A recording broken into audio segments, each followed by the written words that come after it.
ಅವನ ಸೈನ್ಯದ ಮುಂದೆನೇ ಅವನ್ನ ಕತ್ತರಿಸಾಕ್ತಾರೆ. ಅವನಿಗೆ ತಿರುಗಿಬಿಡ್ಬೇಕಾಯ್ತಾನೆ, ಯಾರೂ ತಿರುಗಿಬಿಡಲಿಲ್ಲ.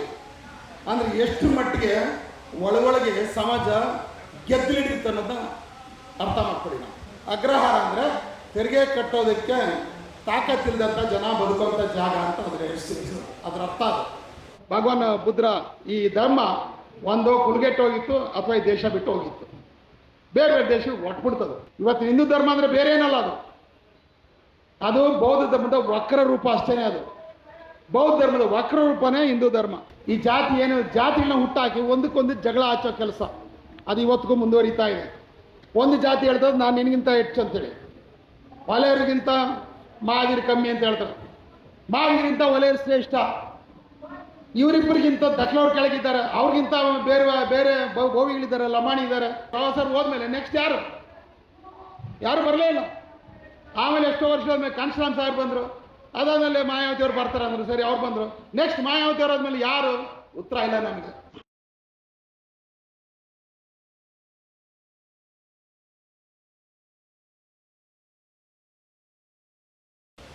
ಬಂಧುಗಳೇ, ಭಾರತದಲ್ಲಿ ಬೌದ್ಧ ಧರ್ಮದ ಅವಸಾನ ಬಹುತೇಕ ಇದು ಅನೇಕರಿಗೆ, ಯಾರು ಬಾಬಾ ಸಾಹೇಬ್ ಅಂಬೇಡ್ಕರ್ ಬಗ್ಗೆ ಅಧ್ಯಯನ ಮಾಡಿದ್ದಾರೆ, ಬೌದ್ಧ ಧರ್ಮ ಸ್ವೀಕಾರ ಮಾಡೋಕ್ಕೆ ಮೊದಲು ಬಾಬಾ ಸಾಹೇಬರು ಏನು ವಿಷಯಗಳನ್ನ ಮಂಡಿಸಿದ್ದಾರೆ ಇದೆಲ್ಲರಿಗೂ ಗೊತ್ತಿದೆ. ಆದರೂ ಇದನ್ನು 3 ಭಾಗವಾಗಿ ನಾನು ಹೇಳ್ತಾ ಇದ್ದೀನಿ. ಮೊದಲನೇದು ಬೌದ್ಧ ಧರ್ಮದ ಅವಸಾನ, ವೈದಿಕರಿಂದ ಆದಂಥ ಆಘಾತಗಳು ಅಥವಾ ಬ್ರಾಹ್ಮಣ ಧರ್ಮದಿಂದ ಆದಂಥ ಆಘಾತಗಳು ಮೊದಲನೇದು. ಎರಡನೇದು ಇಸ್ಲಾಂ ಧರ್ಮದ ಆಕ್ರಮಣ. ಮೂರನೇದು ಬಾಬಾ ಸಾಹೇಬ್ ಅಂಬೇಡ್ಕರ್ ಕಳೆದೋಗಿದ್ದ ಬುದ್ಧನ ವಾಪಸ್ ತಂದ ಮೇಲೆ ಇದರ ಭವಿಷ್ಯ ಏನಿದೆ, ಮುಂದಿನ ಸವಾಲುಗಳೇನು, ಈ ಮೂರು ಹಂತದಲ್ಲಿ ಹೇಳ್ಬೇಕಂತಿದ್ದೀನಿ. ಯಾಕಂದರೆ ಚರಿತ್ರೆ ನಮಗೆ ಭಾಳ ಇಷ್ಟವಾದ ವಿಷಯ ಎಲ್ರಿಗೂ. ಆದರೆ ಚರಿತ್ರೆ ಅದೊಂದು ದಾಖಲೆಯಾಗಿ ವಿವರಣೆಗಳ ಒಂದೊಂದೇ ಕೊಡ್ತಾ ಹೋಗೋದ್ರಿಂದ ಏನು ಪ್ರಯೋಜನ ಆಗೋದಿಲ್ಲ. ಆ ಚರಿತ್ರೆಯನ್ನು ನಾವು ವಿಶ್ಲೇಷಣೆ ಮಾಡೋದ್ರ ಮೂಲಕ, ಅನಲೈಸ್ ಮಾಡೋದ್ರ ಮೂಲಕ ಅನೇಕ ಪಾಠಗಳನ್ನ ಕಲಿಬೇಕಾಗುತ್ತೆ, ತಪ್ಪುಗಳನ್ನ ತಿದ್ಕೋಬೇಕಾಗುತ್ತೆ, ಮತ್ತು ಭವಿಷ್ಯವನ್ನು ಮತ್ತಷ್ಟು ಬಲಿಷ್ಠವಾಗಿ ನಿರ್ಮಾಣ ಮಾಡಬೇಕಾಗುತ್ತೆ. ಮತ್ತು ಈ ಭಾರತ ದೇಶದ ನೆಲನೇ ಹಾಗೆ ಇದು. ಇಲ್ಲಿ ನಡೆದಿರ್ತಕ್ಕಂಥ ಈ ಧಾರ್ಮಿಕ ಗದ್ದಲಗಳು ಬಹುಶಃ ಪ್ರಪಂಚದಲ್ಲಿ ಬೇರೆ ಎಲ್ಲೂ ನಡೆದಿಲ್ಲ. ಅದನ್ನು ಬಾಬಾ ಸಾಹೇಬ್ ಅಂಬೇಡ್ಕರ್ ತಮ್ಮ 3ನೇ ಸಂಪುಟದಲ್ಲಿ ಹೇಳ್ತಾರೆ, India is A land of religions, nowhere else is the texture of life so much impregnated with religious convictions and practices.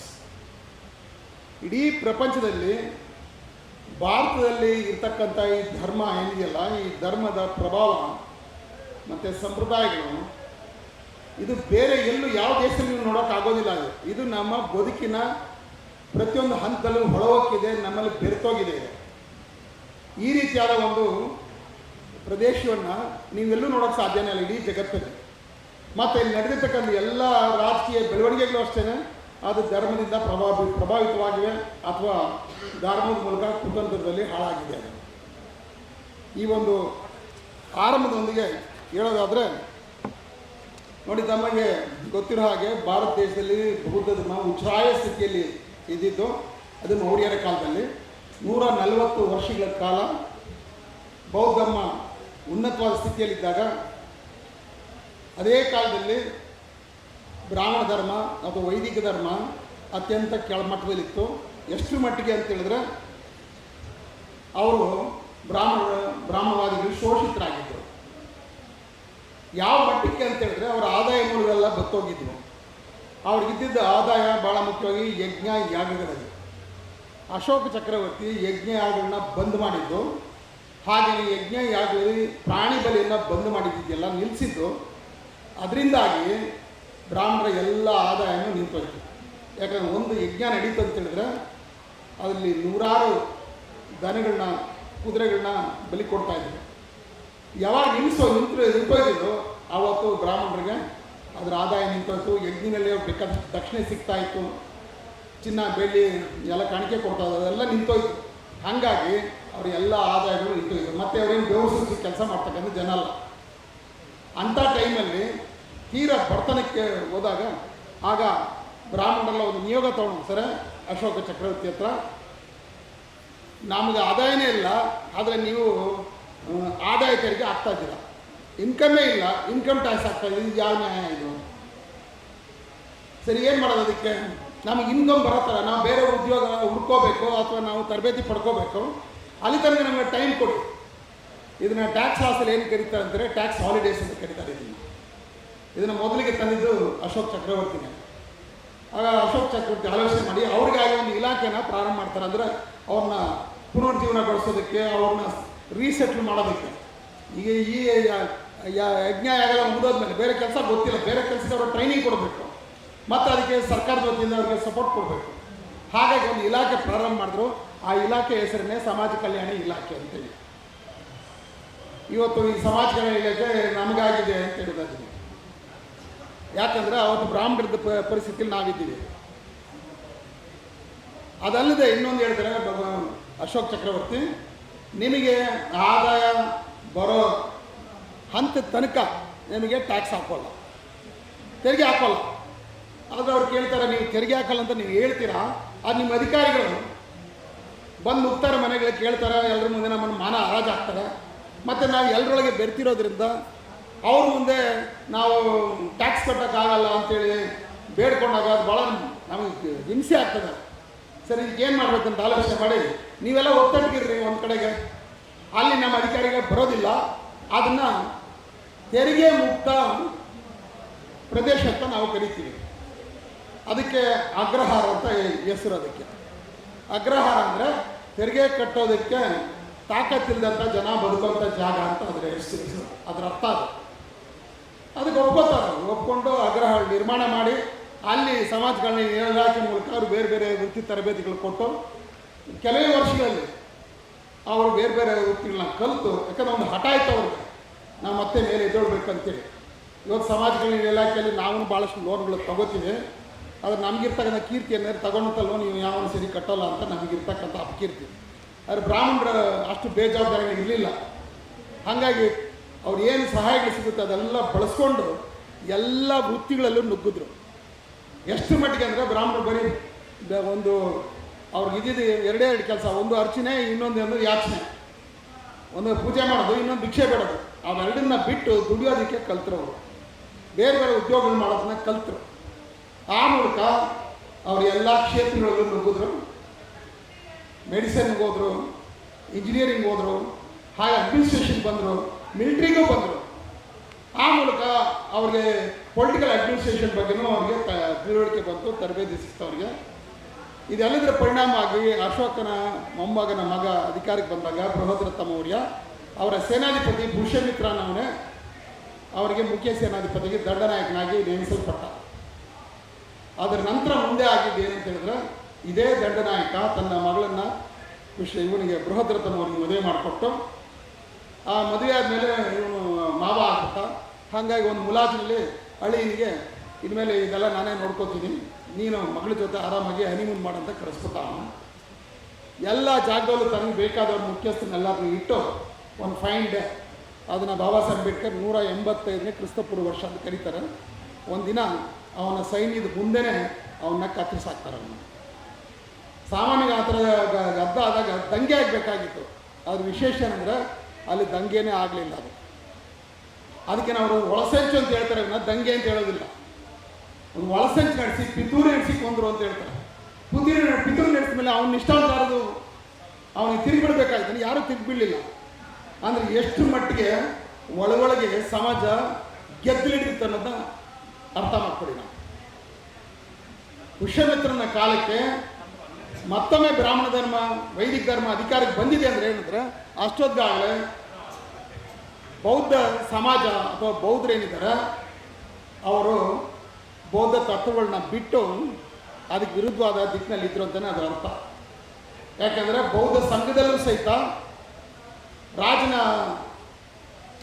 ಆತಿಥ್ಯ ಸಿಗುತ್ತೆ, ರಾಜನ ಸಪೋರ್ಟ್ ಸಿಗುತ್ತೆ ಅಂತೇಳಿ ಯಾವ ಬಿಕ್ಕುನು ಹೊರಗಡೆ ಹೋಗಿ ಭಿಕ್ಷೆ ಬೇಡ್ತಾ ಇರಲಿಲ್ಲ. ಭಗವಾನ್ ಬುದ್ಧ ಪ್ರತಿಯೊಬ್ಬ ಬಿಕ್ಕುನು ಬೇಡಿ ತಿನ್ನಬೇಕಂತೇಳಿತ್ತು. ಆದರೆ ಇರೋ ಕಡೆನೇ ಎಲ್ಲ ಬೇಕಾದ್ದೆಲ್ಲ ಸಿಗ್ತಾ ಇದ್ದಿದ್ದರಿಂದ ಬಿಕ್ಕುಗಳೆಲ್ಲ ಚೆನ್ನಾಗಿ ತಿಂದು ಹೊಟ್ಟೆಗೆ ಬಿಟ್ಕೊಂಡು ಸೋಮಾರಿಗಳಾಗ್ಬಿಟ್ಟಿದ್ರು. ಅಷ್ಟೇ ಅಲ್ಲ, ಧರ್ಮ ಪ್ರಚಾರ ಮಾಡೋದನ್ನು ನಿಲ್ಲಿಸ್ಬಿಟ್ಟಿದ್ರು. ಯಾರು ಧರ್ಮ ಎಲ್ಲರೂ ಗೊತ್ತಿದೆಯಲ್ಲ ಅಂತೇಳಿ ಅವರು ಅಲಕ್ಷ್ಯ ಮಾಡಿದ್ರು. ಇದ್ರ ಪರಿಣಾಮವಾಗಿ ಯಾವಾಗ ನಾವು ಚಲನೆ ನಿಂತೋಗುತ್ತೋ, ಬುದ್ಧ ಯಾರಿಗೆಲ್ಲ ಜ್ಞಾನೋದಯ ಆಗುತ್ತೋ ಅವ್ರು ದೀಕ್ಷೆ ಕೊಟ್ಟಾದ್ಮೇಲೆ ಒಂದು ಮಾತಾಡ್ತದ, ಚರತೆ ಚರತೆ ಅಂತೇಳಿ. ಚರತೆ ಚರತೆ ಅಂದರೆ ಸದಾಕಾಲ ನಡೀತಾ ಇರು ಅಂತೇಳಿ. ನಿಲ್ಲಬೇಡ, ಹಳ್ಳಿಗಳ ಥರ ಒಳಕೆದ್ದೋಗುತ್ತೆ. ನಡೀತಾ ಇದ್ರೆ ನದಿ ಥರ ಪರಿಶುದ್ಧವಾಗಿರ್ತೀರ ಅಂತ ಅದರ ಅರ್ಥ. ಆ ಬೌದ್ಧ ಭಿಕ್ಷುಗಳು ಒಂದೇ ಕಡೆ ನಿಂತು ತಿನ್ಕೊಂಡು ಉಣ್ಕೊಂಡು ಮಜಾ ಮಾಡ್ಕೊಂಡು ಇದ್ದಿದ್ದರಿಂದ ಎಲ್ಲ ವ್ಯಸನಗಳು ಅವ್ರಿಗೆ ಬಂತು, ಎಲ್ಲ ದುಶ್ಚಟಗಳು ಬಂತು. ಹಾಗಾಗಿ ಅಷ್ಟರೊಳಗಾಗಲೇ ಆ ಬೌದ್ಧ ಸಂಘದಲ್ಲೂ ಸಹಿತ ಬ್ರಾಹ್ಮಣರ ಪ್ರವೇಶ ಆಗಿತ್ತು. ಆ ರೀತಿ ಪ್ರವೇಶ ಆದವರಲ್ಲಿ ಒಬ್ಬ ಇವನು ಶಂಕರಾಚಾರ್ಯ, ನಮ್ಮ ಮೈಸೂರಿನ ವಿಚಾರವಾದಿಗಳು KS ಭಗವಾನ್ ಅದನ್ನು ಬರೆದಿದ್ದಾರೆ, ಶಂಕರಾಚಾರ್ಯ ಗೂಂಡಾಗಿರಿ ಅಂತೇಳಿ. ಅವನ ಒಳಗೆ ನುಗ್ಗಿ ಅದನ್ನು ಎಲ್ಲ ಧ್ವಂಸ ಮಾಡಿದಂತೆ. ಅವನ ಒಳಗೆ ನುಗ್ಗಿ ಧ್ವಂಸ ಮಾಡೋಷ್ಟು ದುರ್ಬಲನಾಗಿದೆಯಂತ. ಅದು ಅವನ ತಾಕತ್ತಲ್ಲ, ನಮ್ಮ ದೌರ್ಬಲ್ಯ ಅದು. ಹಾಗೆ ಸಮಾಜ ಒಳಗಿಂದೊಳಗೆ ದುರ್ಬಲವಾಗಿತ್ತು. ಭಗವಾನ್ ಬುದ್ಧ ಈ ರೀತಿ ಇದ್ದಂಥ ಸಮಾಜವನ್ನು ಮತ್ತೆ ಎತ್ತಿಕಟ್ಟಿದ್ದು, ಮತ್ತೆ ನಿಲ್ಲಿಸಿದ್ದು. ಅವರೇನು ಯುದ್ಧ ಮಾಡಿಲ್ಲ, ಸೈನ್ಯ ಕಟ್ಟಲಿಲ್ಲ. ಮಾಡಿದ್ದೇನೆಂದರೆ ಸಮಾಜದೊಳ್ಳೆ ಶಕ್ತಿಯನ್ನು ತುಂಬಿದ್ದು. ಪಂಚಶೀಲ ಅಂತೇಳಿದ್ರೆ ಆ ಪಂಚಶೀಲಕ್ಕೆ ವಿರುದ್ಧವಾದ ಹವ್ಯಾಸಗಳು ನಮ್ಮಲ್ಲಿತ್ತು.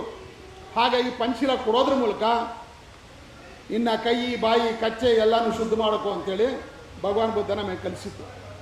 ಹಾಗೆಯೇ ಅಷ್ಟಾಂಗ ಮಾರ್ಗ, ದಶಪರಮಿತಗಳು, ಇದೆಲ್ಲನೂ ಅಷ್ಟೇ ವ್ಯಕ್ತಿಯನ್ನು ಶೀಲವಂತನಾಗಿ ಮಾಡಿದ್ದು, ವ್ಯಕ್ತಿಯನ್ನು ವಿವೇಕದ ನಡ್ಕೊಳಂಗೆ ಮಾಡಿದ್ದು, ಸಮಯನಿಷ್ಠೆ ತಂದಿದ್ದು. ಎಲ್ಲನೂ ಸಹಿತ ಪ್ರತಿಯೊಬ್ಬ ವ್ಯಕ್ತಿನ ಶುದ್ಧ ಮಾಡೋ ಕಡೆ, ಪರಿಶುದ್ಧ ಮಾಡೋ ಕಡೆ, ಹಾಗೆ ಆಂತರಿಕವಾಗಿ ಬಲಿಷ್ಠ ಮಾಡೋ ಕಡೆನೇ ಭಗವಾನ್ ಬುದ್ಧ ತನ್ನ ಉಪದೇಶನ ಮಾಡಿದ್ದು. ಹಾಗಾಗಿ ಒಂದು ಬಲಿಷ್ಠ ಸಮಾಜ ನಿರ್ಮಾಣ ಆಗಬೇಕಾದ್ರೆ ಬಲಿಷ್ಠವಾಗಿರ್ತಕ್ಕಂಥ ವ್ಯಕ್ತಿಗಳು ಹುಟ್ಟಬೇಕು. ಭಗವಾನ್ ಬುದ್ಧ ಮಾಡಿದ್ದು ಆ ಕೆಲಸ.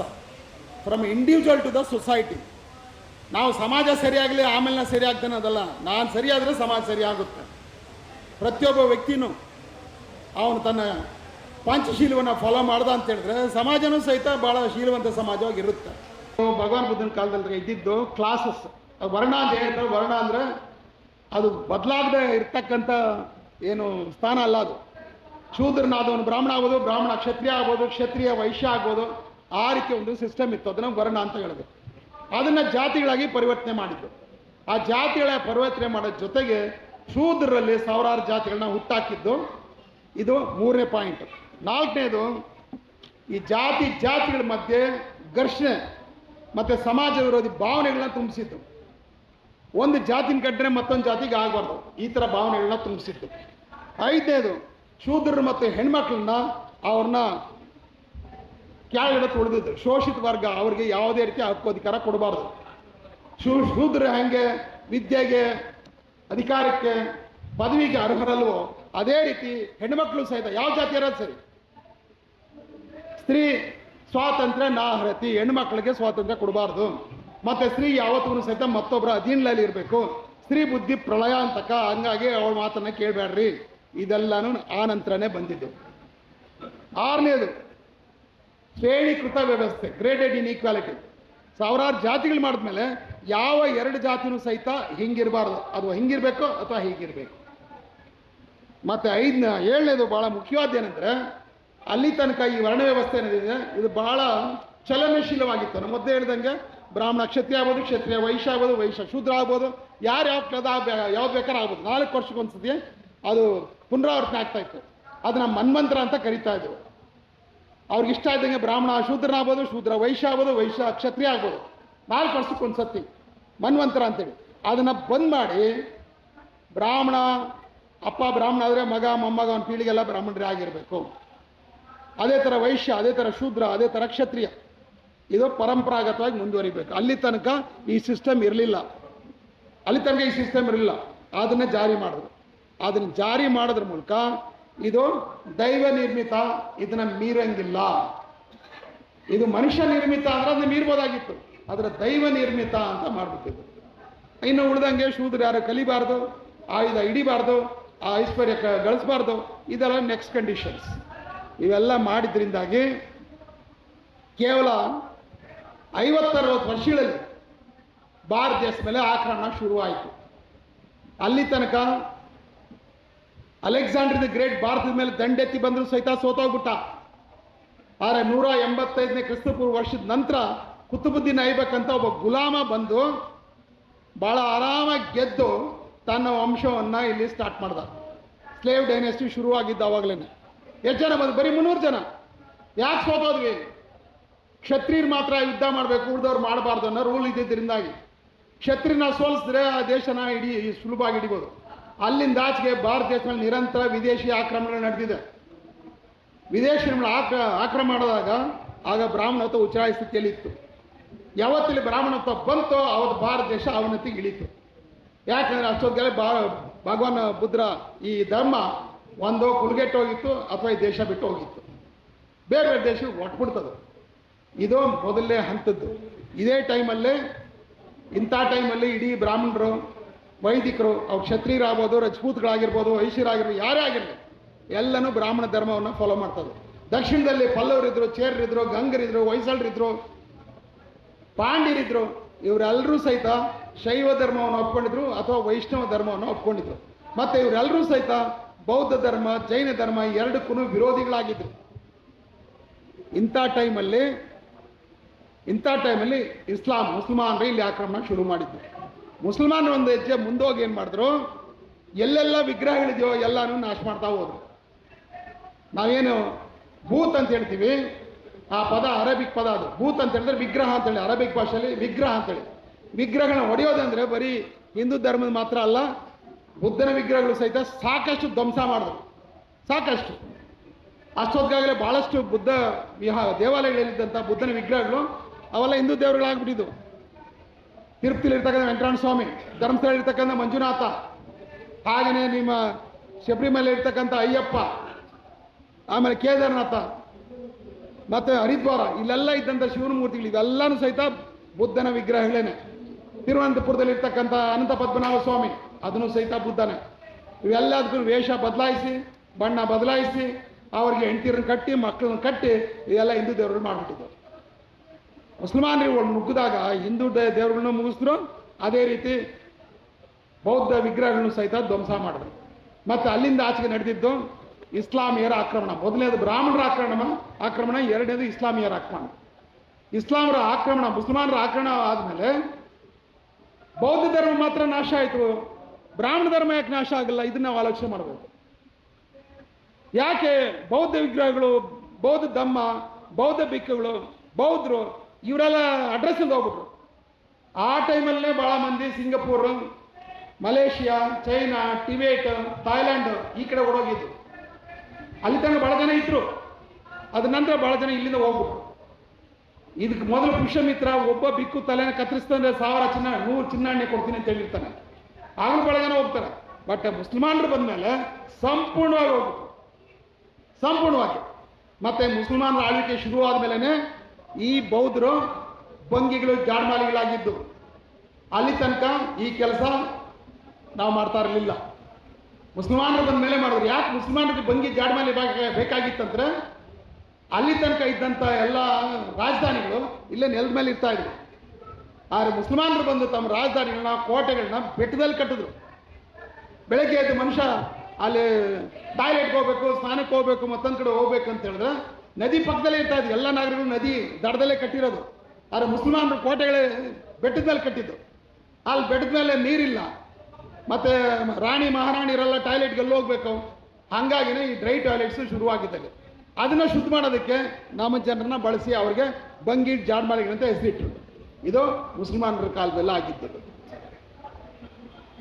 ಇದು ಮೊದಲನೇ ಯುದ್ಧದ ನಂತರ, ಅಂದರೆ ಮೊದಲನೇ ಆಕ್ರಮಣ ಬ್ರಾಹ್ಮಣದ. ಅದು ಎರಡನೇ ಆಕ್ರಮಣ ಅದಕ್ಕಿಂತ ಭೀಕರವಾಗಿತ್ತು. ಹಾಗಾದರೆ ಯಾಕೆ ಬ್ರಾಹ್ಮಣರಿಗೇನೂ ಆಗಿಲ್ಲ? ಇದಕ್ಕೆ 3 ಕಾರಣ ಇದೆ.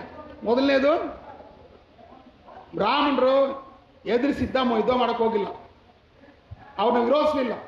ಯಾವಾಗ ಆಕ್ರಮಣ ಜಾಸ್ತಿಯಾಗಿ ಅವರು ಬಲಿಷ್ಠರಾದ್ರೋ ಇವರು ಅವರಿಗೆ ಶರಣಾಗ್ಬಿಟ್ರು, ಅವ್ರ ಜೊತೆ ಸೇರ್ಕೊಂಡ್ಬಿಟ್ಟು ರಾಜನ ಆಶ್ರಯವನ್ನು ಪಡೆದರು.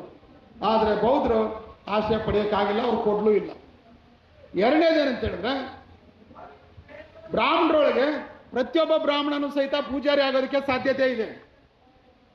ಬ್ರಾಹ್ಮಣರಲ್ಲಿ 2 ಕ್ಲಾಸು, 2 ವರ್ಗ ಇತ್ತು. ಒಂದು ಗೃಹಸ್ಥ್ಯ, ಇನ್ನೊಂದು ಭಿಕ್ಷುಕ ಅಂತೇಳಿ. ಭಿಕ್ಷುಕ ಅಂದರೆ ಪೂಜಾರಿ ಆಗೋದಕ್ಕೆ ಕ್ವಾಲಿಫಿಕೇಷನ್ ಇರುತ್ತೆ, ಅವನಿಗೆ ಟ್ರೈನಿಂಗ್ ಆಗಿರುತ್ತೆ, ಅವನು ಆಗ್ಬೋದು. ಎರಡನೇದು ಗೃಹಸ್ಥ್ಯ. ಈ ಗೃಹಸ್ಥನಿಗೂ ಸಹಿತ ಅವನಿಗೂ ಸಹಿತ ಒಂದು ಟ್ರೈನಿಂಗ್ ಆಗಿರ್ತಾ ಇತ್ತು. ಅವನು ತನ್ನ ಮನೆ ಕೆಲಸ ಎಲ್ಲ ನೋಡಿಕೊಂಡು ಪೂಜನೆ ಮಾಡ್ಬೋದಾಗಿತ್ತು ಅವನು. ಆದರೆ ಭಿಕ್ಷುಕನ ಬರೀ ಅದೇ ಕೆಲಸ ಮಾಡಬೇಕಾಗಿತ್ತು. ಹಾಗಾಗಿ ಒಂದು ವೇಳೆ ಈ ಪೂಜಾರಿಗಳು ಯಾರು ಇಲ್ಲದೇ ಇದ್ರೂ ಪರವಾಗಿಲ್ಲ, ಬ್ರಾಹ್ಮಣರಲ್ಲಿ ಒಬ್ಬೊಬ್ಬರು ಪೂಜಾರಿ ಆಗಿಬಿಡ್ತಾ ಇದ್ದ. ಮತ್ತು ಎಲ್ಲ ಬ್ರಾಹ್ಮಣರನ್ನು ಒಂದಲ್ಲ ಒಂದು ಶಾಸ್ತ್ರದಲ್ಲೇ ಅವರು ಪರಿಣಿತರಾಗಿರ್ತಾ ಇದ್ದು. ಮತ್ತು ಭಾಳ ಕ್ರಮಬದ್ಧವಾಗಿ ವೇದಗಳನ್ನು, ಉಪನಿಷತ್ತುಗಳನ್ನ ಅವರು ಅಭ್ಯಾಸ ಮಾಡ್ತಾ ಇದ್ರು. ಹಾಗಾಗಿ ಒಂದು ವೇಳೆ ಪೂಜಾರಿ ಕಾಣೆ ಆದ್ರೂ ಇಮಿಡಿಯೇಟ್ ಇನ್ನೊಬ್ಬ ರೆಡಿ ಆಗ್ಬಿಡ್ತಾ ಇದ್ದ. ಈ ಬಿ ಜೆ ಪಿಲಿ ಯಾರೋ ದೊಡ್ಡ ಲೀಡರ್ ಸೋತಾದ್ರಂದ್ರೆ ಎಲ್ಲಿ ನೆಕ್ಸ್ಟ್ ಅಂದರೆ ನೋಡಿ, ಈಗ ನರೇಂದ್ರ ಮೋದಿ ಇದ್ದಾರೆ. ನರೇಂದ್ರ ಮೋದಿ ಆದ್ಮೇಲೆ ಏನಿರಲ್ಲ ಅಂದ್ಕೊಂಡಿರ್ತೀವಿ, ಅದೇನು ಬೇಕಾಗಿಲ್ಲ. ಅವ್ರಿಗೆ ಟಕ್ಕಂತ ಒಂದು ವರ್ಷದಲ್ಲಿ ಇನ್ನೊಬ್ರು ರೆಡಿ ಮಾಡಿಬಿಡ್ತಾರೆ. ಆದರೆ ನಮ್ಮ ಕಥೆಗಳು ಹಂಗಿಲ್ಲ. ಬಾಬಾ ಸಾಹೇಬ್ ಅಂಬೇಡ್ಕರ್ RPIನಲ್ಲಿ ಬಾಬಾ ಸಾಹೇಬ್ ಹೋದ್ಮೇಲೆ ನೆಕ್ಸ್ಟ್ ಯಾರು ಬರಲೇ ಇಲ್ಲ. ಆಮೇಲೆ ಎಷ್ಟೋ ವರ್ಷದ ಮೇಲೆ ಕಾಂಶರಾಮ್ ಸಾಹೇಬ್ ಬಂದರು. ಅದಾದಮೇಲೆ ಮಾಯಾವತಿ ಅವ್ರು ಬರ್ತಾರೆ ಅಂದರು, ಸರಿ ಅವ್ರು ಬಂದರು. ನೆಕ್ಸ್ಟ್ ಮಾಯಾವತಿ ಅವ್ರು ಆದ್ಮೇಲೆ ಯಾರು ಉತ್ತರ ಇಲ್ಲ ನಮಗೆ, ಇನ್ನೊಬ್ಬ ರೆಡಿ ಇಲ್ಲ ಅಲ್ಲಿ. ಬಟ್ ಅವ್ರ ಪರಿಸ್ಥಿತಿ ಹಂಗಿಲ್ಲ. ನಾಯಕತ್ವವನ್ನು ಹುಟ್ಟಾಕೋದಾಗಲಿ, ಪೂಜಾರಿಗೆ ಹುಟ್ಟಾಕೋದಾಗಲಿ ಮ್ಯಾಟ್ರ್ ಆಫ್ ಡೇಸ್ ಅಷ್ಟೇ, ಪಟ್ಟಂದು ರೆಡಿ ಮಾಡ್ತಾರೆ. ಯಾಕಂದ್ರೆ ಅದಕ್ಕೆ ಬೇಕಾದ ತರಬೇತಿ ಪ್ರತಿಯೊಬ್ಬರಿಗೂ ಕೊಡ್ತಾ ಇರ್ತಾರೆ. ನಮ್ಮಲ್ಲಿ ಆ ತರಬೇತಿ ಇಲ್ಲ. ಆಗಿನ ಕಾಲದಲ್ಲೇ ಬುದ್ಧನ ಧಮ್ಮಪದ ಆಗಿರ್ಬೋದು, ಇದು ಸಾಮಾನ್ಯ ಜನರಿಗೆ ತಲುಪಿಸ್ತಕ್ಕಂಥ ಕೆಲಸನೇ ಆಗಿರಲಿಲ್ಲ. ಹಾಗಾಗಿ ಇವ್ರು ನಮ್ಮ ಮೇಲೆ ಅಟ್ಯಾಕ್ ಆದಾಗ ನಾವೊಂದು ಹಾಳಾಗೋದ್ವಿ, ಅಥವಾ ಈ ಬ್ರಾಹ್ಮಣರ ಕಾಟ ತಡಿಲಾರ್ದೆ ನಾವೇ ಮುಸಲ್ಮಾನರಾಗ್ಬಿಟ್ವಿ. ಇದು ಮೂರನೇ ಕಾರಣ. ಇದರಲ್ಲಿ ನಾವು ಕಲಿತಕ್ಕಂಥ ಪಾಠಗಳು ಬೇಕಾದಷ್ಟಿದೆ. ಇಟ್ರ ಮೇಲೆ ಬ್ರಾಹ್ಮಣರು ಇಲ್ಲಿ ಮೊದಲನೇ ಶತಮಾನದ ಹಿಡಿದು 13ನೇ ಶತಮಾನದವರೆಗೂ ಅಲ್ಲಿ ಶುರು ಮಾಡಿದ, ಉತ್ತರ ಭಾರತದಲ್ಲಿ ಶುರು ಮಾಡಿ ಕೊನೆಗೆ ಕೇರಳ ಬರೋಷ್ಟೊತ್ತಿಗೆ 1300 ವರ್ಷಗಳಲ್ಲಿ ಇಲ್ಲಿ ಬೌದ್ಧ ಧರ್ಮ ಅಡ್ರೆಸ್ ಇದೆ ಹೋಗುತ್ತೆ ಸಂಪೂರ್ಣ. ಮತ್ತು ಇದ್ದಂಥ ಕೆಲವು ಬೌದ್ಧರು ಅವರು ಕ್ರಮೇಣ ಹಿಂದೂ ಧರ್ಮದ ಎಲ್ಲನೂ ಪಾಲನೆ ಮಾಡ್ತಾ ಬ್ರಾಹ್ಮಣರನ್ನ ಪಾಲನೆ ಮಾಡ್ತಾ ಅದೇ ಹಿಂದೂ ಧರ್ಮ ಆಗುತ್ತೆ. ಇವತ್ತು ಹಿಂದೂ ಧರ್ಮ ಅಂದರೆ ಬೇರೆ ಏನಲ್ಲ, ಅದು ಬೌದ್ಧ ಧರ್ಮದ ವಕ್ರ ರೂಪ ಅಷ್ಟೇ. ಅದು ಬೌದ್ಧ ಧರ್ಮದ ವಕ್ರ ರೂಪನೇ ಹಿಂದೂ ಧರ್ಮ. ಹಂಗಾಗಿ ನಿಮಗೆ ಯಾವುದೆಲ್ಲ ಇವತ್ತು ಬೌದ್ಧ ದೇವಸ್ಥಾನಗಳಿದ್ದೋ ಅವೆಲ್ಲ ಹಿಂದೂ ದೇವಸ್ಥಾನಗಳು ಮಾಡಿರೋದ್ರಿಂದ ಅದೇ ಭಕ್ತರು ಹಂಗೆ ಕಂಟಿನ್ಯೂ ಆಗಿದ್ದಾರೆ. ತಿರುಪತಿಲಿದ್ದಂಥ ಈ ತಿಮ್ಮಪ್ಪನೇ ಅವತ್ತು ಬಾಲಾಜಿ ಅಂತ ಹೆಸರಲ್ಲಿ ಬುದ್ಧನ ಆಗಿದ್ದ. ಶಬರಿಮಲೆ ಅಯ್ಯಪ್ಪ ಆತನೂ ಸಹಿತ ಬುದ್ಧನೇ, ಶಾಸ್ತ ಅಂತೇಳಿ. ಆದರೆ ಈಗ ಶಾಸ್ತ ಅಯ್ಯಪ್ಪ ಆಗ್ಬಿಟ್ಟಿದ್ದಾನೆ. ಅವನಿಗೊಂದು ಕಥೆ ಇದೆ. ಹರಿಹರ ಎರಡು ಗಂಡುಗಳು ಸೇರಿ ಅವನ್ನ ಹುಟ್ಟಿಸಿರ್ತಕ್ಕಂಥ ಅಂತೇಳಿ ಅವನ್ನ ದೇವರು ಅಂತ ಮಾಡಿದ್ದಾರೆ. ತಿರುತಿ ತಿಮ್ಮಪ್ಪ ವೈಕುಂಠದ ಇಲ್ಲಿ ಹುಡ್ಕೊಂಬಂತೆ, ವಿಷ್ಣು ಹೆಂಡ್ತಿನ ಹುಡ್ಕೊಂಬಂದಂತೆ. ಅವ್ನು ಇನ್ಯಾರನ್ನ ಮದುವೆ ಮಾಡಿಕೊಂಡು ಸಾಲ ಮಾಡ್ಬಿಟ್ಟಂತೆ. ಸಾಲ ತೀರಿಸೋದಕ್ಕೆ ನಮ್ಮನ್ನೆಲ್ಲ ಬೋಡ್ಸೋದಕ್ಕೆ ಕಳಿಸ್ತಾ ಇದ್ದಾರೆ. ಇವೆಲ್ಲನೂ ಕಟ್ಟುಕತೆಗಳು, ಇವೆಲ್ಲ ಕಟ್ಟುಕತೆಗಳು. ಸೊ ಬಾಬಾ ಸಾಹೇಬ್ ಅಂಬೇಡ್ಕರ್ ಹೇಳ್ತಾರೆ, ಭಾರತ ಇಲ್ಲಿ ಮುಸಲ್ಮಾನರು ಆಕ್ರಮಣ ಮಾಡೋಕ್ಕೆ ಮೊದಲು ಭಾರತ ದೇಶದ ಕಥೆ ಏನು ಅಂತ ಹೇಳಿದ್ರೆ, ಬೌದ್ಧತ್ವಕ್ಕೂ ಬ್ರಾಹ್ಮಣತ್ವಕ್ಕೂ ನಿರಂತರವಾಗಿ ನಡೆದಿರ್ತಕ್ಕಂಥ ಸಂಘರ್ಷದ ಕಥೆ ಅದು. The history of India is nothing but a mortal conflict between Brahminism and Buddhism. ಮುಸಲ್ಮಾನರು ಬಂದು ಏನಿದೆ ಉಳಿದಿದ್ದೆಲ್ಲ ಹೊಡೆದು ಹಾಕಿದ್ರು. ನೋಡಿ, ಕಾಂಗ್ರೆಸ್ ಸರ್ಕಾರ ಅವರ ಅಧಿಕಾರದಲ್ಲಿ ಒಂದು 60% ಸರ್ಕಾರಿ ಇಲಾಖೆಗಳೆಲ್ಲ ಅವರು ಖಾಸಗಿ ಮಾಡಾಕ್ಬಿಟ್ರು. ಅದಕ್ಕೆ ಅವ್ರನ್ನು 20 ವರ್ಷ ಬೇಕಾಯ್ತು, ಅವ್ರಿಗೆ 20-30 ವರ್ಷ ಬೇಕಾಯಿತು. BJP ಸರ್ಕಾರ ಬಂದು ಒಂದು 5 ವರ್ಷದಲ್ಲಿ ಉಳಿದಿದ್ದೆಲ್ಲರನ್ನು ಖಾಸಗಿ ಮಾಡಿಬಿಟ್ರು. ಇದೇ ಥರನೇ ಅಲ್ಲೂ ಆಗಿದ್ದು, ಈ ಥರನೇ ಆಗಿದ್ದು. ಹೀಗಾಗಿ ಸಂಪೂರ್ಣವಾಗಿ ಇಲ್ಲಿ ಯಾರು ಬೌದ್ಧರು ಅಂತೇಳಿ ಕಟ್ಟಿಟ್ಟಾಗಿ ನಿಂತರಲ್ವ, ಕೆಲವೇ ಜನ ಕಟ್ಟಿಟ್ಟಾಗಿ ನಿಂತರಲ್ಲ, ಅವ್ರನ್ನ ಅಸ್ಪೃಶ್ಯರು ಮಾಡಿದ್ದು. ಅವರು ಬೌದ್ಧರಾಗಿದ್ದು ಒಂದು ಕಾರಣ. ಎರಡನೇದೇನೆಂದರೆ ಅವತ್ತಿಂದ ಅವರು ಧನ್ಮಾಂಸ ಎಲ್ಲರೂ ತಿಂತಾಯಿದ್ರು, ಆದರೆ ಉಳಿದವರೆಲ್ಲ ಬಿಟ್ಟಿದ್ರು, ನಾವು ಬಿಡಲಿಲ್ಲ. ನಾವು ಬಿಡದೇ ಇರೋದ್ರಿಂದ ಅದನ್ನೊಂದು ಕಾರಣ ಅಂತ ಹೇಳ್ತಾರೆ. ನಿಜವಾದ ಕಾರಣ ಬೌದ್ಧರಾಗಿದ್ದೇ ಕಾರಣ. ಸೊ ಕಟ್ಟಾ ಬೌದ್ಧರು ಏನಿದ್ದಾರೆ ಅವ್ರನ್ನೇ ಅನ್ಟಚಬಲ್ಸ್, ಅಸ್ಪೃಶ್ಯರು ಅಂತ ಬ್ರ್ಯಾಂಡ್ ಮಾಡಿದ್ರು. ಸೊ ಬ್ರಿಟಿಷ್ ಕಾಲಕ್ಕೆ ಬಾಬಾ ಸಾಹೇಬ್ ಅಂಬೇಡ್ಕರ್ ಬಂದಿದ್ದು ಬ್ರಿಟಿಷ್ ಕಾಲದಲ್ಲಿ ಹುಟ್ಟಿದ್ದು. ಬ್ರಿಟಿಷ್ ಕಾಲದಲ್ಲಿ ಮಹಾತ್ಮ ಫುಲೆ, ಶಾ ಮಹಾರಾಜನ, ಕೃಷ್ಣಾಜ ಒಡೆಯರು, ಎಲ್ಲ ಮಹಾಪುರುಷರು ನಾಯಕರೆಲ್ಲ ಹುಟ್ಟಿದ್ದು ಬ್ರಿಟಿಷ್ ಕಾಲದಲ್ಲಿ. ಬ್ರಿಟಿಷ್ ಕಾಲ ಅಂದ ತಕ್ಷಣ ನಾವು ಯಾವಾಗಲೂ ಪ್ಲಾಸ್ಟಿಕ್ ಅದನ್ನ ಇದೆಲ್ಲ ಎತ್ಕೊಂಡ್ಬಿಡ್ತೀವಿ. ಬ್ರಿಟಿಷರ ಆಳಿಗೆ 2 ಅಲೆಗಳಲ್ಲಿ ಬಂದಿದೆ. ಮೊದಲನೇದು ಈಸ್ಟ್ ಇಂಡಿಯಾ ಕಂಪ್ನಿ, ಅವರೆಲ್ಲ ವ್ಯಾಪಾರಸ್ಥರು. ಅವ್ರಿಗೆ ಬರೀ ಲಾಭ ಅಷ್ಟೇ ಗಮನದಲ್ಲಿ ಇದ್ದಿದ್ದು. ಹಾಗಾಗಿ ಅವ್ರ ಕಾಲದಲ್ಲಿ ಭಾಳಷ್ಟು ಕೆಟ್ಟ ಕೆಟ್ಟ ಕೆಲಸಗಳೆಲ್ಲ ಆಗಿದ್ದಾವೆ. 1857 ಸಿಪಾಯಿ ದಂಗೆ ಆದಮೇಲೆ ಬಂದಿದ್ದು ಅದು ಬ್ರಿಟಿಷ್ ಸರ್ಕಾರ ನೇರವಾಗಿ ತನ್ನ ವೈಸ್ರಾಯ್ಗಳನ್ನ ಕಳಿಸಿ ಇಲ್ಲಿ ಆಳ್ವಿಕೆ ಶುರು ಮಾಡಿದ್ದು. ಆ ಕಾಲಕ್ಕೆ ಇಲ್ಲಿ ವೈಸ್ರಾಯ್ಗಳು ಬಂದ ಕಾಲಕ್ಕೆ ಪ್ರಜಾಪ್ರಭುತ್ವನು ಪ್ರಾರಂಭ ಆಯಿತು. ಪ್ರಜಾಪ್ರಭುತ್ವದಲ್ಲಿ ಹಿಂದೂಗಳು, ಮುಸಲ್ಮಾನರು, ಕ್ರಿಶ್ಚಿಯನ್ರು ಇವ್ರನ್ನಷ್ಟೇ ಗಣ್ಯ ತಗೊಂಡ್ರು. ಆ ಟೈಮಲ್ಲಿ ಬಾಬಾ ಸಾಹೇಬ್ ಅಂಬೇಡ್ಕರ್ ನಮ್ಮ ಜನ ನಾವು ಹಿಂದೂಗಳಲ್ಲ ಅಂತೇಳಿ ಫೈಟ್ ಮಾಡಿದ್ರಿಂದ ನಮಗೆ ಮೀಸಲಾತಿ ಸಿಕ್ತು. ಮೀಸಲು ಕ್ಷೇತ್ರಗಳು ಅವ್ರು ಕೇಳಿದ್ದು ಪ್ರತ್ಯೇಕ ಚುನಾವಣೆಗಳು, ಕೊನೆಗೆ ಅದು ಬಂದಿದ್ದು ಪೂನಾ ಪ್ಯಾಕ್ಟ್ ನಂತರ ಮೀಸಲು ಕ್ಷೇತ್ರಗಳು. ಈ ಮೀಸಲು ಕ್ಷೇತ್ರಗಳು ಬಂದ ಮೇಲೆ ನಮಗೆ ರಾಜಕೀಯ ಪ್ರಾತಿನಿಧ್ಯ ಸಿಕ್ತು. ಬಾಬಾ ಸಾಹೇಬ್ ಅಂಬೇಡ್ಕರ್ ನಮ್ಮನ್ನು ಬ್ರಿಟಿಷ್ ನಮ್ಮನ್ನ ಅನ್ಟಚಬಲ್ಸ್ ಅಂತ ಗುರುತಿಸಿದ ಮೇಲೆ ನಾವು ಪ್ರತ್ಯೇಕ ಅಂತ ಆದಮೇಲೆ ಈ ಪ್ರತ್ಯೇಕತೆಯನ್ನು ಹೆಂಗೆ ಗಟ್ಟಿ ಮಾಡಬೇಕು, ನಾವು ಅನ್ಟಚಬಲ್ಸ್ ಹಿಂದೂಗಳಲ್ಲ ಅಂತ ಹಕ್ಕು ಪಡೆದಿದ್ದೀವಿ. ಆದರೆ ಹಿಂದೂಗಳೆಲ್ಲ ನಾವು ಒಂದೇ ಒಂದು ಕಾರಣಕ್ಕೆ ನಮ್ಮ ಸಮಾಜ ಗಟ್ಟಿ ಆಗೋಲ್ಲ. ಇವೆಲ್ಲ ಒಂದಾಗಬೇಕಾದ್ರೆ ಒಂದು ಧರ್ಮ ಬೇಕು. ಯಾಕಂದರೆ the people are divided in divinity are the people are divided in humanity ಅಂತೇಳಿ ಒಂದು ಸಮಾಜ ಗಟ್ಟಿಯಾಗಿ ನಿಲ್ಬೇಕನ್ನೋದಕ್ಕೆ ಧರ್ಮ ಬೇಕು. ಯಾವ ಧರ್ಮ ಬೇಕು? ಆಟೋದ್ಗಾಲ ಗಾಂಧೀಜಿ ಶುರು ಮಾಡಿರ್ತಾರೆ. ಇವರು ಹಿಂದೂಗಳೆಲ್ಲ ಅನ್ನೋ ಕಾರಣಕ್ಕೆ ಇವ್ರು ರಾಜಕೀಯಕ್ಕೆ ಸಿಕ್ತು. ಇವ್ರು ರಾಜಕೀಯಕ್ಕೆ ಇವ್ರು ಸಿಕ್ಕಿದ್ದು ನೋಡಿ ಹಿಂದೂ ಜಾತಿಗಳೆಲ್ಲ ಗಲಾಟೆಗಳು ಶುರು ಮಾಡಿದ್ರು, ನಾವು ಹಿಂದೂಗಳಲ್ಲ ಅಂತೇಳಿ. ಹಾಗಾಗಿ ಮತ್ತೆ ಇವ್ರನ್ನ ಹಿಂದೂಗಳು ಮಾಡ್ಬೇಕಂತೇಳಿ ಹರಿಜನ ಸೇವಕ ಅಂತ ಮಾಡಿದ್ರು. ಯಾಕೆ ಹರಿಜನ ಅಂತ ಕರೆದ್ರು? ಬ್ರಹ್ಮನ ದೇಹದಲ್ಲಿ ಈ ಅಸ್ಪೃಶ್ಯರಿಗೆ ಜಾಗ ಇರಲಿಲ್ಲ.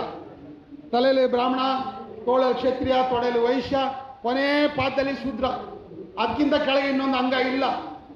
ಹಾಗಾಗಿ ಗಾಂಧಿ ಏನು ಮಾಡಿದ್ರು, ಇಲ್ಲ ಇವ್ರು ಬ್ರಹ್ಮನ ಮಕ್ಕಳಲ್ಲ, ಅವರು ವಿಷ್ಣುವಿನ ಮಕ್ಕಳು ಅಂತೇಳಿ ಹರಿಜನ ಅಂತ ಹೆಸರು ಕೊಟ್ಟಿದ್ದು.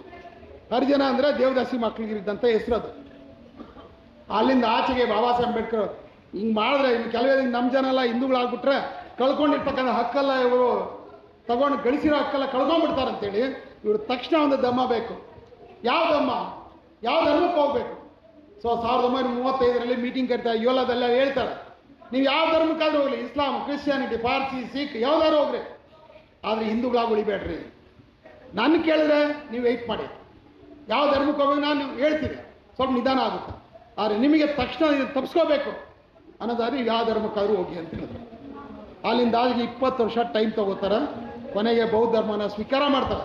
ಸುಮ್ಮನೆ ಹಂಗೆ ತಗೊಳ್ಳಿಲ್ಲ, ಆ ಬೌದ್ಧ ಧರ್ಮನ ಅಷ್ಟೊಂದಾಗಲೇ ಗಬ್ಬೆದ್ದು ಹೋಗಿರ್ತದೆ.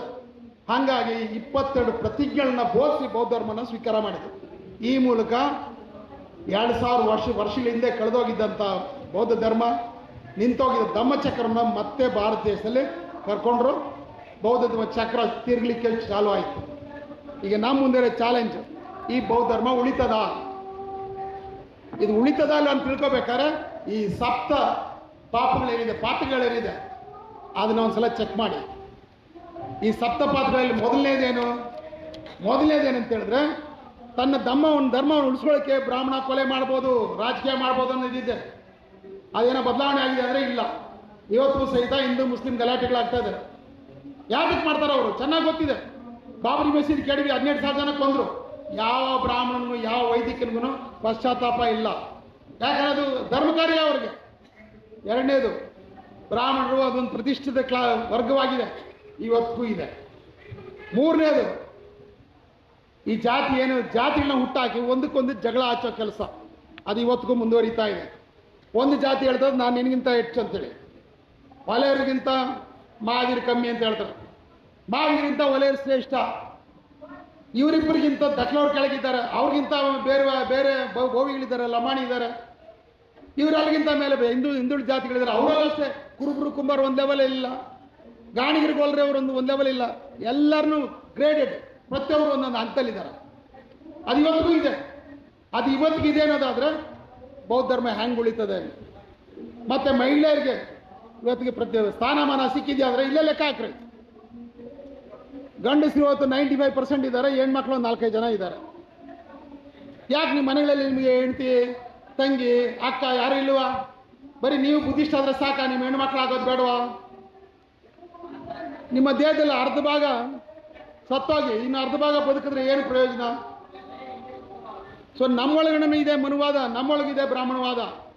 ಈ 7 ಪಾಯಿಂಟ್ಗಳು ಇವತ್ತು ಏನು ಹೇಳಿದ್ದಾರೆ ಅದೆಲ್ಲ ಇವತ್ತು ಜೀವಂತವಾಗಿದೆ. ಅದು ಜೀವಂತವಾಗಿರುವಾಗ ಬೌದ್ಧ ಧರ್ಮ ಬಾಬಾ ಸಾಹೇಬ್ ಅಂಬೇಡ್ಕರ್ ತಂದು ಇಲ್ಲಿ ಸ್ಥಾಪನೆ ಮಾಡಿದ್ರೂ ಸಹಿತ ಅದು ಇನ್ನಷ್ಟು ಗಟ್ಟಿಯಾಗುತ್ತೆ ಅನ್ನೋದು ಗ್ಯಾರಂಟಿ ಇಲ್ಲ. ಇದ್ರ ಮಧ್ಯೆ ಈಗ ಒಳ ಮೀಸಲಾತಿ ಗಲಾಟೆ ಶುರು ಆಗಿದೆ. ನಾವು ಹಿಂದೂಗಳಲ್ಲ ಅನ್ನೋ ಕಾರಣಕ್ಕೆ ನಮಗೆ ಮೀಸಲಾತಿ ಸಿಕ್ಕಿದ್ದು. ಆದರೆ 1964ರಲ್ಲಿ ಸುಪ್ರೀಂ ಕೋರ್ಟ್ ಒಂದು ತೀರ್ಮಾನ ಕೊಡುತ್ತೆ. ಒಬ್ಬ ರಿಸರ್ವ್ ಕ್ಷೇತ್ರದಲ್ಲಿ ಗೆದ್ದಿರ್ತಾನೆ ನಾಗ್ಪುರಿಂದ. ಅವನು ಗೆದ್ದ ಮೇಲೆ ಅವನು ಡಿಕ್ಲೇರ್ ಆಗಿಬಿಡ್ತಾನೆ. 1962 ಗೆದ್ದಿರ್ತಾನೆ. ಆಮೇಲೆ ಅವ್ನು ಕೇಸ್ ಹಾಕ್ತಾರೆ, ಇವನು ಬೌದ್ಧನಾಗಿ ಕನ್ವರ್ಟ್ ಆಗಿದ್ದಾನೆ, ಹಾಗಾಗಿ ಇವನಿಗೆ ನೀವು ರಿಸರ್ವೇಷನ್ ಬರೋಲ್ಲ. ಯಾಕಂದರೆ ಬೌದ್ಧ ಧರ್ಮ ಅನ್ನೋದು ಅಲ್ಲಿ ಅಸ್ಪೃಶ್ಯತೆ ಇಲ್ಲ, ಅಸ್ಪೃಶ್ಯತೆ ಇರೋದು ಹಿಂದೂ ಧರ್ಮದಲ್ಲಿ. ಹಾಗಾಗಿ ರಿಸರ್ವೇಷನ್ಗೆ ಇವನಿಗೆ ಕೊಡ್ಬೋದು. ಯಾಕಂದ್ರೆ ರಿಸರ್ವ್ ಕ್ಷೇತ್ರದಲ್ಲಿ ಅಸ್ಪೃಶ್ಯರು ಮಾತ್ರ ನಿಂತ್ಕೋಬೇಕು.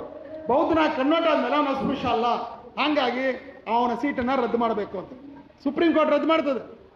ಅಲ್ಲಿಂದ ಆಚೆಗೆ ಯಾರೆಲ್ಲ ತಮ್ಮ ನಾಮಿನೇಷನ್ ಫೈಲ್ ಮಾಡ್ತಾರೆ ಅವರೆಲ್ಲರೂ ತಮ್ಮ ಜಾತಿ ಹೆಸರಲ್ಲಿ ತಮ್ಮ ಜಾತಿ ಬರೀತಾರೆ, ಧರ್ಮದ ಹೆಸರಲ್ಲಿ ಹಿಂದೂ ಅಂತ ಬರೀತಾರೆ. ಆವತ್ತು ಶುರುವಾಗಿದ್ದು ಆ ಭಯ ಇವತ್ತು ಮುಂದುವರೆದಿದೆ. ನಾನು ಬೌದ್ಧ ಅಂತ ಕೊಟ್ಬಿಟ್ರೆ ಎಲ್ಲಿ ನನಗೆ ಜಾತಿ ಸರ್ಟಿಫಿಕೇಟ್ ಬರೋಲ್ವೋ, ನಮ್ಮ ರಿಸರ್ವೇಷನ್ ಸಿಗಲ್ವೋ ಅನ್ನೋ ಭಯ ಇವತ್ತು ಇದೆ. 90ನೇ ಇಸ್ವಿಯಲ್ಲಿ ರಾಮವಿಲಾಸ್ ಪಾಸ್ವಾನ್ ಸಮಾಜ ಕಲ್ಯಾಣ ಮಂತ್ರಿ ಆಗಿದ್ದಾಗ ಬೌದ್ಧರಾದವ್ರಿಗೂ ಯೂನಿಟ್ ರಿಸರ್ವೇಷನ್ ಇದೆ ಅಂತ ಕಾಯ್ದೆ ಪಾಸ್ ಆಗಿದೆ. ಆದರೆ ಕರ್ನಾಟಕ ಸರ್ಕಾರ ಇನ್ನೂ ತನಕ ಅದನ್ನ ಗೆಜೆಟಲ್ಲೇ ಹಾಕಿಲ್ಲ, ಇವತ್ತಿಗೂ ಮಾಡಿಲ್ಲ. ಮನೇನೋ ಸ್ಟೇಟ್ಮೆಂಟ್ ಕೊಟ್ಟಿದ್ರೆ ಬೌದ್ಧರಾದವರು ಅವ್ರ ರಿಸರ್ವೇಷನ್ ಸಿಗುತ್ತೆ, ಹಾಗಾಗಿ ನೀವು ಎಸ್ಸಿಗಳು ಬೌದ್ಧರಾದ ಕೊಡಿ ಅಂತ ಈಗೇನೋ ಒಂದು ಕೊಟ್ಟಿದ್ದಾರೆ. ಅದು ಇದು 30 ವರ್ಷ ಬೇಕಾಯ್ತಾ ಲೆಕ್ಕಾತ್ರ? ರಿಸರ್ವೇಷನ್ ಬರದೆ ಹೋಗಲಿ, ನಾನು ಬೌದ್ಧ ಅಂತ ಕೊಟ್ಟು ಧೈರ್ಯವಾಗಿ 1 ಲಕ್ಷ ಜನ ಬೌದ್ಧರಾಗಿದ್ರೆ ಸರ್ಕಾರ ಹೇಳ್ದಂಗೆ ಕೇಳ್ತಾ ಇತ್ತು. ಬಾಬಾ ಸಾಹೇಬ್ 35 ಹೇಳ್ತಾರೆ, ನೀವು ಎದುರುಬೇಡ್ರಿ, ಕನ್ವರ್ಟ್ ಆಗ್ಬಿಟ್ರೆ ರಿಸರ್ವೇಷನ್ ಹೋಗ್ತದೆ ಎದುರುಬೇಡ್ರಿ, ಮೀಸಲಾತಿ ಹೋಗ್ತದೆ ಎದುರುಬೇಡ್ರಿ. ನಾಯಿ ಹಿಂದೆ ಬಾಲ ಹೋಗ್ಬೇಕು, ಬಾಲದಿಂದ ನಾಯಿ ಹೋಗ್ಬಾರ್ದು. ನೀವು ಎಲ್ಲಿ ಹೋಗ್ತಾ ಇಲ್ಲ ರಿಸರ್ವೇಷನ್ ನಿಮ್ಮ ಹಿಂದೆ ಬರುತ್ತೆ. ಹಿಂದೂಗಳಾಗಿದ್ದೀರಾ, ರಿಸರ್ವೇಷನ್ ಹಿಂದೂಗಳಿಗೆ ಬರುತ್ತೆ. ಬೌದ್ಧರಾದರೆ ನೀವು ಬೌದ್ಧರಾದ್ಮೇಲೆ ರಿಸರ್ವೇಷನ್ ಬರುತ್ತೆ, ಕ್ರಿಶ್ಚಿಯನ್ ಆದರೂ ಬರುತ್ತೆ, ನೀವು ಮುಸ್ಲ್ಮಾನರಾದರೂ ಬರುತ್ತೆ. ನಿಮ್ಮಿಂದ ರಿಸರ್ವೇಷನ್ ಬರಬೇಕು, ರಿಸರ್ವೇಷನ್ ಇದೆ ನೀವು ಹೋಗ್ಬೇಡ್ರಿ ಅಂತ ಹೇಳಿದ್ರು. ಹಾಗಿದ್ರೂ ಸಹಿತ 1951ನೇ ಇಸ್ವಿನಲ್ಲಿ ಇದ್ದಂಥ ಲಿಸ್ಟ್ ಏನಿದೆ ಬೌದ್ಧರ ಲಿಸ್ಟು, ಅದು 61ನೇ ಇಸ್ವಿಗೆ ದೊಡ್ಡ ಪ್ರಮಾಣದಲ್ಲಿ ಬೆಳೀಲೇ ಇಲ್ಲ. ಇವತ್ತಿಗೂ ಅಷ್ಟೇ ಹೆಚ್ಚಿಗೆ ಏನು ದೊಡ್ಡ ಪ್ರಮಾಣದಲ್ಲಿ ಬೌದ್ಧರ ಲಿಸ್ಟ್ ಇಲ್ಲ ಅಲ್ಲಿ. ಮಾನ್ಯವ್ರ ಕಾಂಶಿರಾಮ್ ಸಾಹೇಬರು ಮಹಾರಾಷ್ಟ್ರದಲ್ಲಿ ಅಷ್ಟ ಮಾಡಿದ್ರು, ಬುದ್ಧಿಸಮ್ ಬಗ್ಗೆ ಮಾತಾಡ್ತೀರಾ, ಆದರೆ ಬುದ್ಧಿಸ್ಟ್ ಅಂತ ನೀವು ನೋಂದಣಿ ಮಾಡಿಲ್ಲ, ಹೆಸರು ಬರ್ದಿಲ್ಲ, ಸೆನ್ಸಸಲ್ಲಿ ಬಂದಿಲ್ಲ. ಯಾಕೆ ಬಂದಿಲ್ಲ? ಸುಮ್ಮನೆ ಬೆಳಗಿನ ಸಾಯಂಕಾಲ ತನಕ ನೀವು ಪಂಚಶೀಲ ಹೇಳ್ತೀರಾ, ಅಷ್ಟಾಂಗ ಮಾರ್ಗ ಹೇಳ್ತೀರಾ, ನಮ್ಮ ಬುದ್ಧಾಯ ಬುದ್ಧಾಯ ಬುದ್ಧಾಯ ಅಂತ ಹೇಳ್ತೀರಾ. ಆದರೆ ದಾಖಲೆಯಲ್ಲಿ ಇಲ್ವಲ್ಲ ನೀವು. ಯಾಕಿಲ್ಲ ಅಂದರೆ ನಿಮ್ಮ ಧಮ್ಮವನ್ನು ರಕ್ಷಣೆ ಮಾಡಬೇಕಾದ್ರೆ ನಿಮಗೆ ರಾಜಾಶ್ರಯ ಬೇಕು. ದೊರೆಗಳು ಮಾತ್ರನೇ ತಮಗೆ ಬೇಕಾದ ಧಮ್ಮವನ್ನು ಅವರು ಸ್ಥಾಪನೆ ಮಾಡೋಕ್ಕೆ ಸಾಧ್ಯ. ಅದಕ್ಕೆ ಬುದ್ಧನಾಗೋದಕ್ಕೆ ಮೊದಲು ಯುದ್ಧ ಮಾಡ್ರಿ. ಪಹಲೆ ಯುದ್ಧ ಬಾದ್ ಮೇ ಬುದ್ಧ. ನೀವು ಬುದ್ಧ ಆದಮೇಲೆ ನೀನು ಅಶೋಕ್ ಚಕ್ರವರ್ತಿ ಮೇಲೆ ಇಡೀ ಭಾರತ ದೇಶ ಬುದ್ಧ ಆಗುತ್ತೆ. ನೀವು ಅಷ್ಟೇ ಅಲ್ಲ, ಇಡೀ ಭಾರತ ದೇಶ ಆಗುತ್ತೆ.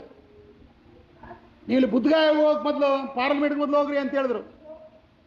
ಆ ಕೆಲಸ ನೀವು ಮಾಡಿದ್ರಿ ಅಂತ ಹೇಳಿದ್ರೆ 2011 ವೇಳೆಗೆ ಭಾರತದಲ್ಲಿ ಕನಿಷ್ಠ ಅಂತ ಹೇಳಿದ್ರೆ 40 ಕೋಟಿ ಜನ ಬುದ್ಧಿಸ್ಟ್ ಇರ್ತಾರೆ ಅಂತ ಹೇಳಿದ್ರು. 40 ಕೋಟಿ ಜನ, ಎಲ್ಲರಿಗಿಂತ ಹೆಚ್ಚಾಗ್ಬಿಡ್ತದೆ, ನಂಬರ್ 1 ಆಗ್ತೀರಾ ಅಂತ ಹೇಳಿದ್ರು. ಆದರೆ ನಾವು ಆ ಧೈರ್ಯ ಮಾಡಲಿಲ್ಲ. ಇವತ್ತಿಗೂ ಸಹಿತ ನಾವು ಸೌಲಭ್ಯಗಳಿಂದ ಹೋಗ್ತಾ ಇದ್ದೀವಿ, ಗ್ಯಾರಂಟಿಗಳಿಂದ ಹೋಗ್ತಾ ಇದ್ದೀವಿ, ಸರ್ಕಾರದ ಅನುಗ್ರಹದಿಂದ ಪರಿಹಾರಗಳಿಂದ ಹೋಗ್ತಾ ಇದ್ದೀವಿ. ಬುದ್ಧಿಸ್ಟ್ ಅಂತ ಹೇಳಿದ್ರೆ ರಿಸ್ಕ್ ತಗೊಳ್ಳೋನಾಗಿರ್ಬೇಕು, ಅವನೇ ಬುದ್ಧಿಸ್ಟ್. ಏನೇ ಆಗಲಿ ಅಪಾಯಕ್ಕೆ ಎದುರಿಲ್ಬೇಕು. ನಾವು ಮಾತಾಡ್ತೀವಿ ಟೇಕ್ ಕೇರ್ ಅಂತ. ಬುದ್ಧಿಸ್ಟು ಟೇಕ್ ಕೇರ್ ಅಂತೆಲ್ಲ ಹೇಳೋದಲ್ಲ, ಟೇಕ್ ರಿಸ್ಕ್ ಅಂತ ಹೇಳೋನೇ ಬುದ್ಧಿಸ್ಟ್. ಅದೇನಾಗುತ್ತೆ ನೋಡೋಣ, ಆಗಲಿ ಒಂದು ಕೈ ಹಾಕಿ ನೋಡೋಣ. ಒಂದ್ಸಲ ನೀನು ತೋಳೇರಿಸು, ನಿಲ್ಲು. ಯಾಕೆ ನೀನು ಅಶೋಕ ಚಕ್ರವರ್ತಿ ವಂಶಸ್ಥ, ನೀನು ಹರ್ಷವರ್ಧನ ವಂಶಸ್ಥ, ನೀನು ಬಾಬಾ ಸಾಹೇಬ್ ಅಂಬೇಡ್ಕರ್ ಬೌದ್ಧ ಧರ್ಮ ಏನು ಸಂವಿಧಾನ ಬರೆದು ಅರ್ಪಣೆ ಮಾಡಿದಾಗ ಕೃಪಲಾನಿ ಕೇಳ್ತಾರೆ, ಹೆಂಗೆ ಸಾಧ್ಯ ಆಯ್ತು ನಿಮಗೆ, ನಿಮ್ಮ ಜಾತಿಲಿ ಯಾವನು ಓದೇ ಇಲ್ಲ, ನೀವು ದೊಡ್ಡ 2000 ವರ್ಷ ಓದಿಲ್ಲ ಬರ್ದಿಲ್ಲ, ಏನು ಗೊತ್ತಿಲ್ಲ ನಿಮಗೆ, ಹೆಂಗೆ ಸಾಧ್ಯ ಆಯ್ತು ಅಂತ. ಹಲೋ ಮಿಸ್ಟರ್ ಕೃಪಲಾನಿ, ಯಾರ ಬಗ್ಗೆ ಮಾತಾಡ್ತಾ ಇದೆಯಾ ನೀನು? ಇಡೀ ಏಷ್ಯಾ ಖಂಡವನ್ನು ಆಳದಂಥ ಮಹಾ ವಂಶಕ್ಕೆ ಸೇರಿದವನು ನಾನು, ಅಶೋಕ ಚಕ್ರವರ್ತಿ ವಂಶಕ್ಕೆ ಸೇರಿದವನು. ಸಂವಿಧಾನ ಬರೆಯೋದು ನನ್ನ ಜುಜ್ಬಿ. ನಿಮಗೆ ರಾಮಾಯಣ ಬೇಕಂದಾಗ ಬರ್ಕೊಟ್ಟವನು ವಾಲ್ಮೀಕಿ, ಮಹಾಭಾರತ ಬೇಕಾದ್ರೆ ಬರ್ಕೊಟ್ಟವನು ವ್ಯಾಸ, ಶಾಕುಂತಲ ಬೇಕಂದ್ರೆ ಬರ್ಕೊಟ್ಟವನು ಒಬ್ಬ ಪೂರ್ವ ಕವಿರತ್ನ ಕಾಳಿದಾಸ. ಈಗ ನೀವು ಸಂವಿಧಾನ ಬೇಕಂದ್ರೆ ದನ ತಿನ್ನೋ ನಾನು ಬಂದು ಬರ್ದಿದ್ದೀನಿ. ಎಲ್ಲಿದ್ದಾರೆ ನಿಮ್ಮ ಪಂಡಿತರು, ಎಲ್ಲಿದ್ದಾರೆ ನಿಮ್ಮ ಬುದ್ಧಿವಂತರು? ಭಾಳ ಕೊಚ್ಕೋತಿರಲ್ಲ ಬ್ರಾಹ್ಮಣರಂದ್ರೆ ಭಾಳ ಮೇಧಾವಿಗಳಂತ. ಎಲ್ಲಿದೆ ನಿಮ್ಮ ತಲೆಯಲ್ಲಿ ಮೇಧಸ್ಸು? ಎಲ್ಲಿದೆ ನಮ್ಮ ಬುದ್ಧಿ? ನೀವು ಗಿಣಿಪಾಠ ಹೇಳ್ತಕ್ಕಂಥ ಪಂಡಿತರು, ಜ್ಞಾನಿಗಳಲ್ಲ. ಅದಕ್ಕೆ ಇಲ್ಲಿ ತನಕ ವೋಲ್ಟೇರ್ ಅಂತ ಒಬ್ಬ ಜ್ಞಾನಿ ಹುಟ್ಟಾಕಕ್ಕಾಗಿಲ್ಲ. ಜ್ಞಾನ ಇರೋದು ನಮ್ಮಲ್ಲಿ, ಬುದ್ಧಿ ಇರೋದು ನಮ್ಮಲ್ಲಿ. ಯಾಕಂದ್ರೆ ಬುದ್ಧನ ಅನುಯಾಯಿಗಳು ಮಾತ್ರನೇ ಬುದ್ಧಿವಂತರು. ಬುದ್ಧನ ಅನುಯಾಯಿ ಬಾಡಿ ಆ್ಯಂಡ್ ದ ಮೈಂಡ್, ಬೋಧಿ ಮತ್ತೆ ಬುದ್ಧಿ ಎರಡು ಒಂದಾದವನೇ ಬುದ್ಧ. ಅದು ನಮ್ಮಲ್ಲಿದೆ. We are the Buddhist. We were the rulers of India, we were the rulers of entire Asia. ಇವತ್ತಿಗೂ ಅಷ್ಟೇ, ಎಲ್ಲೆಲ್ಲ ಬೌದ್ಧ ರಾಷ್ಟ್ರಗಳಿದೆಯೋ ಆ ದೇಶದ ಮೇಲೆ ಬೇರೆ ದೇಶ ಆಕ್ರಮಣ ಮಾಡಿಲ್ಲ. ಬೌದ್ಧ ರಾಷ್ಟ್ರಗಳು ಬೇರೆ ದೇಶದ ಮೇಲೆ ಆಕ್ರಮಣ ಮಾಡಿಲ್ಲ. ಹಾಗೆ ನಾವು ಈ ಬೌದ್ಧ ದೇಶವಾಗಿ ನಾವು ಕನ್ವರ್ಟ್ ಆದಂದ್ರೆ ಇಲ್ಲಿ ವೈದಿಕ ಧರ್ಮ ಅಳಿಯುತ್ತೆ, ಭಾರತ ದೇಶ ನಂಬರ್ 1 ಸ್ಥಾನ ನಿಲ್ಲುತ್ತೆ. ಹಂಗಾಗಿ ಪ್ರಪಂಚದ ಎಲ್ಲ ಬುದ್ಧಿವಂತರು ಅಷ್ಟೇ ಬೌದ್ಧ ಧರ್ಮನ ಸ್ವೀಕಾರ ಮಾಡಿದ್ದಾರೆ. ಅದು ಐನ್ಸ್ಟೀನ್ ಆಗಿರ್ಬೋದು, ನ್ಯೂಟನ್ ಆಗಿರ್ಬೋದು, ಎಲ್ಲರೂ ಬೌದ್ಧ ಧರ್ಮನ ಸ್ವೀಕಾರ ಮಾಡಿದ್ದಾರೆ. ಅಷ್ಟೇ ಯಾಕೆ, ಜಗದೀಶ್ ಚಂದ್ರ ಬೋಸ್ ಭಾರತ ದೇಶದ ಮೊದಲನೇ ವಿಜ್ಞಾನಿ, ಅವರು ಬೌದ್ಧರೇ ಆಗಿದ್ದು. ಹಾಗಾಗಿ ಹೆಮ್ಮೆಯಿಂದ ಹೇಳಬೇಕಾಗುತ್ತೆ.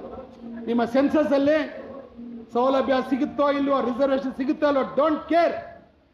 ಹೇಳಿ ನಿಮ್ಮ ಜಾತಿನ ಹೆಸರನ್ನ, ತೊಂದರೆ ಇಲ್ಲ. ಜಾತಿ ವಿನಾಶ ಆಗ್ಬೇಕಂತ ಬಾಬಾ ಸಾಹೇಬ್ ಹೇಳಿದ್ರು. ಯಾವಾಗ ಆಗುತ್ತೆ ಜಾತಿ ವಿನಾಶ ಅಂತ ಹೇಳಿದ್ರೆ, ನಿಮ್ಮ ಪಾಲು ನೀವು ಪಡ್ಕೊಂಡಾಗ, ನಿಮ್ಮ ಜನಸಂಖ್ಯೆಗೆ ತಕ್ಕಂಥ ನಿಮ್ಮ ಪಾಲು ತಗೊಂಡಾಗ. ಇದನ್ನೇ ಕಾಂಶಿರಾಮ್ ಸಾಹೇಬ್ ಹೇಳಿದ್ರು, ಜಿಸ್ಕಿ ಜಿತ್ನಾ ಸಂಖ್ಯಾ ಬಾರಿ ಉಸ್ಕಿ ಉತ್ನಿ ಭಾಗೇದಾರಿ ಅಂತೇಳಿ. ಬೇಡದಲ್ಲ, ಪಡ್ಕೊಳ್ಳಿ. ಯಾರು ಕೊಡ್ತಾರೆ ನಿಮಗೆ? ನೀವು ಪಡ್ಕೋಬೇಕು. ನೀವು ಪಡ್ಕೋಬೇಕಾದ್ರೆ ಇನ್ನಿತರ ನಿಮ್ಮ ಜೊತೆ ಬರಬೇಕು. ಹಾಗಾಗಿ ನಿಮ್ಮಲ್ಲಿ ಒಂದು ಬಾಂಧವ್ಯ ಬರಬೇಕು. ಸೊ ನಿಮ್ಮ ವಲಯ ಮಾದಿಗೆ ಅಂತಕ್ಕಂಥ ಭಾವನೆಗಳು ನಿಮ್ಮ ಮನೇಲಿ ಇಟ್ಕೊಳ್ಳಿ. ಹೊರಗಡೆ ಬಂದರೆ ಯು ಆರ್ ಇನ್ ಇಂಡಿಯನ್. ನಿನ್ನ ಧರ್ಮ ಬೌದ್ಧ ಧರ್ಮ.